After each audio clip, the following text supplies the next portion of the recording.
Hello बच्चों, आइए प्रश्न को देखते हैं। तो प्रश्न में दे रखा है साम्य स्थिरांक के ई नॉट सेल से संबंध है न कि ई सेल से, क्योंकि यहाँ चार विकल्प दे रखा है ए, बी, सी तथा डी। आइए मुख्य अवधारणा की चर्चा करते हैं। मुख्य अवधारणा, तो प्रश्न में क्या दे रखा है, साम्य स्थिरांक के ई नॉट सेल से संबंधित है न कि ई सेल से, क्योंकि। तो यहाँ अगर हम बात करें साम्य स्थिरांक की, तो साम्य अवस्था पर क्या होता है, साम्य अवस्था पे जो हमारा ई सेल होता है, ई सेल, ये हमारा क्या हो जाता है, शून्य हो जाता है। तो जब हमारा साम्य अवस्था पर यहाँ पे क्या होता है, हमारा जो ई सेल है ये क्या होता है, शून्य हो जाता है, जिसका अर्थ है कि इस बिंदु पर सेल द्वारा कोई धारा उत्पन्न नहीं होती है। तो हम क्या कह सकते हैं कि ई सेल शून्य हो जाता है। इसका अर्थ है कि इस बिंदु पर सेल द्वारा कोई धारा उत्पन्न नहीं होती है। और जो हमारा ई नॉट सेल होता है, ई नॉट सेल, यह हमारा क्या होता है, स्थिर रहता है, यानी कि कह सकते हैं क्या, नियत रहता है। इसलिए साम्य स्थिरांक ई नॉट सेल से संबंधित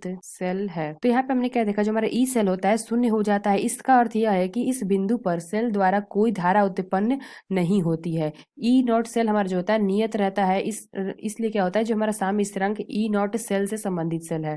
तो आइए अपने विकल्प देखते हैं कौन सा विकल्प सही है। तो पहला विकल्प क्या दे रखा है, ई नॉट सेल ई सेल की अपेक्षा मापने में आसानी होते हैं। तो यह विकल्प हमारा गलत है। यहाँ पे हमने क्या देखा, जो हमारा ई सेल है क्या शून्य हो जाता है।